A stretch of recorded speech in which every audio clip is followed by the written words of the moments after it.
Hey, what's going on, beautiful people? Welcome to my channel, Dash of Art. I'm going to be walking you all through my creative process, give tips on how to achieve realistic effects in your artwork, and take you all on a dimensional trip through my art. If you vibe with this mission, hop in and take a ride with me. So during my time working on this commission, I actually didn't start recording my process up until I started working on the baby hairs or her edges. So just like the title states, we're just going to be focused on the hair, the clothing, and the background.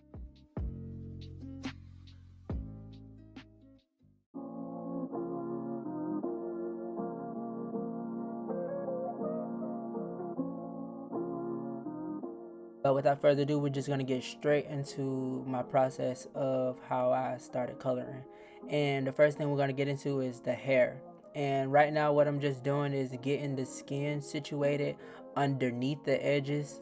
You want to prime this area of skin before you even start coloring in any of the hair, just so you can get a realistic effect, because you're not covering her entire head, or at least that entire area, with just hair. There's going to be some skin still showing through.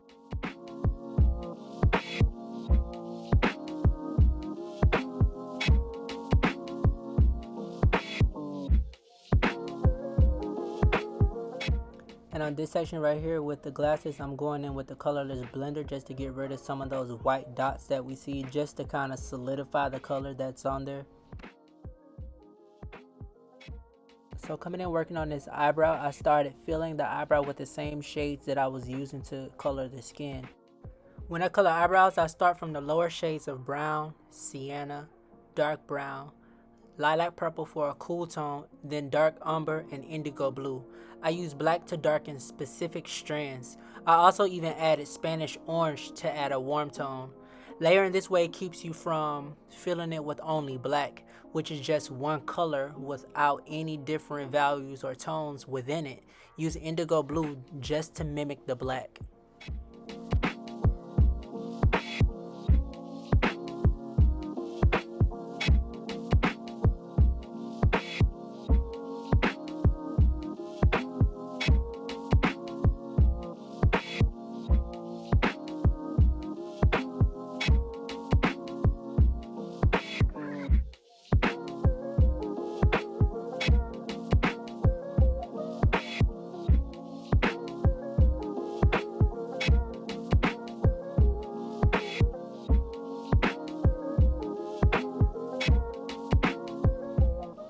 So now when it comes to coloring in the edges, it's going to be the same exact way that you colored in the eyebrows. So just continue to layer your colors evenly, and with the hair that's actually on her head, you want to actually use black more than you use it within the eyebrows, because her hair is actually that color. We just didn't want the eyebrows to be too dark. Also, a tip for the edges, you don't want to color them in completely. You just want to follow the directional guides of where your pencil marks were. So just follow along those lines and you will have even strands within the edges. And starting out with the hair that's actually like on her scalp, you want to layer it in a way where it looks like there's strands within it. So define specific lines, but do not define every line that is within her head. And then you want to start layering your white in the areas that you know that there's highlights throughout her hair. And then as you can see, I started with a dark brown, and then I worked in some indigo blue just to give it a little cool effect. And then I started adding in black to solidify where I wanted my strands to show through it, and then I colored around it with the dark brown, and then I just continuously go back in adding more colors on top of it. The more colors you layer onto it, the more it burnishes within the paper. Like, burnishing is the effect of solidifying your color so much to where the layers kind of cake up, but in the way that you want it to. And my tip for highlights is that even though I colored a large area white, I still wound up coloring into my white areas because I wanted it to blend seamlessly. I didn't want it to seem as if it only stopped within one area. You want to color a wide area white, but then color over it, but not so dark that it diminishes the color that you just put, but just color within it. And then you can go back on top of it after you've burnished and added more layers. You can go back on top with a white pencil just to blend it out and then make it seem more opaque so that it stands out on top of the pencils. And I also use gray color pencils to get that white effect or that shine effect on her hair as well. So you can go back on top of the color pencils after it's been burnished. So burnishing kind of just adds your layers, but when you work on top of those layers with a lighter color, it gives a shine effect because now the colors are more able to move around because it's almost like pastel in a way. So I know it's not much that I'm showing of the clothing, but when you're starting off with your clothing, you want to start adding your highlights first. Always add your highlights in white, and then I started with light cerulean blue, and then I worked my way up to true blue. I'm not sure if I use ultramarine or Copenhagen blue, but both of those colors are great options for the color for the jean jacket effect. And I also used indigo blue for the darker areas and for my shaded areas within her jacket. And when you're layering your darker colors, you want to keep the darker colors closer towards the edge, like how I was doing here. I only put the darker colors in a specific spot, and then I come in with the light colors to pick up where the dark colors left off, because you want it to fade away. You want the seams to appear darker. So that's why in all of these areas, we see that it's dark just where the clothing is sewed together. So the areas where they're sewed together is the areas that is going to be darker in because it's pulling into that area. So you want it to be realistic as possible by adding your lighter colors to the outer regions of the clothing.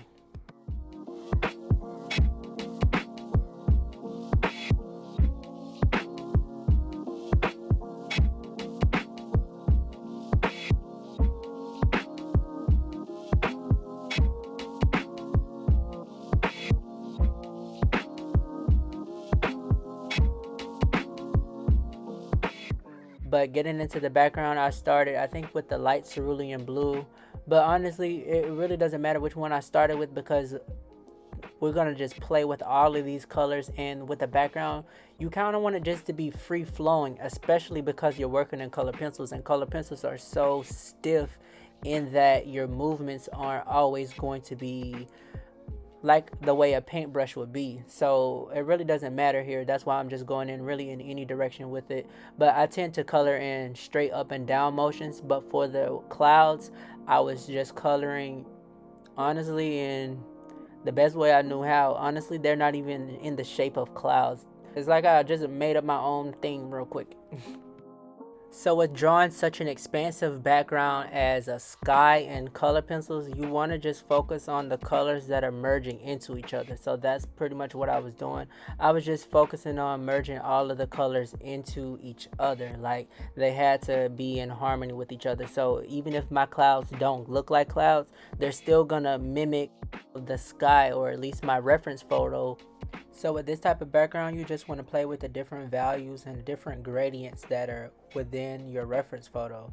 Like look at the reference photo and gather all the gradients that you see and try to organize them onto your piece so that your piece reflects a lot of the reference photo.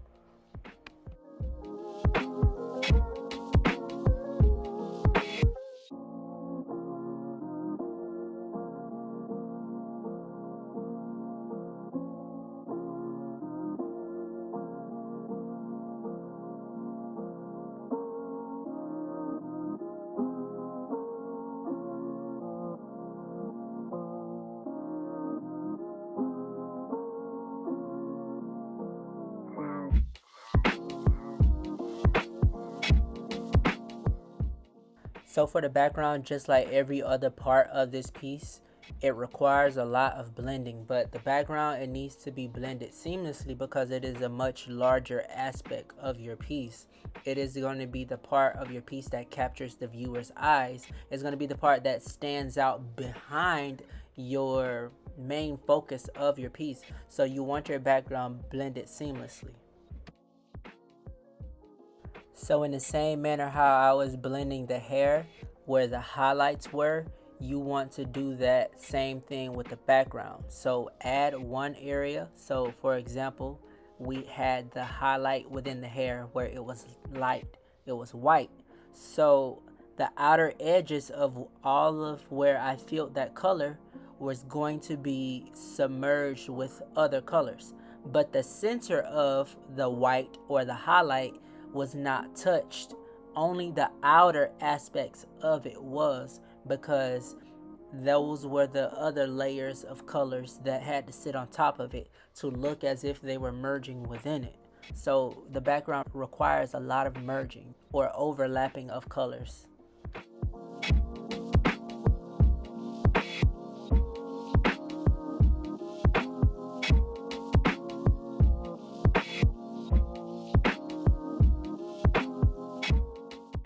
If you all were paying attention from the beginning of the video, you would notice that the background for the reference photo did change, and this was because I sent my client, who I was doing a commission for, a couple of photos that I thought would go well with the piece, and they wound up choosing this particular background. So I went in PixArt, the photo editor, and it allowed me to cut out the photo that I was choosing and place it on top of another photo. Doing this gives me room to play with the piece and see where it's going to be. It's like an advance notice of how I'm already going to portray the piece.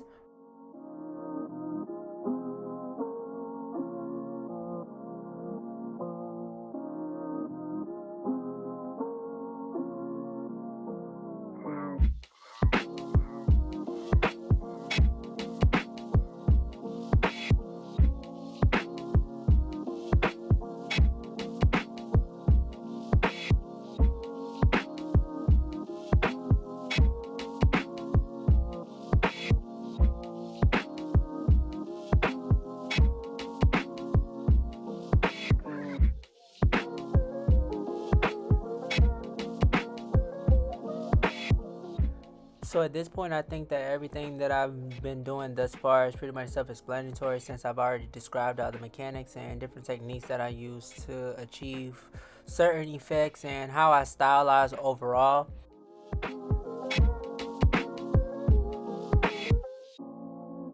If you guys have already made it this far in the video, please drop a blue heart in the comment section below. Go ahead and hit that like button and subscribe if you haven't already. And just stay tuned, and I'll meet you guys at the end of the video.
guys for watching this video. If you haven't already, please like, comment, and subscribe. Drop in the comment section below what you want to see from me in the future, and just stay tuned for more content from me.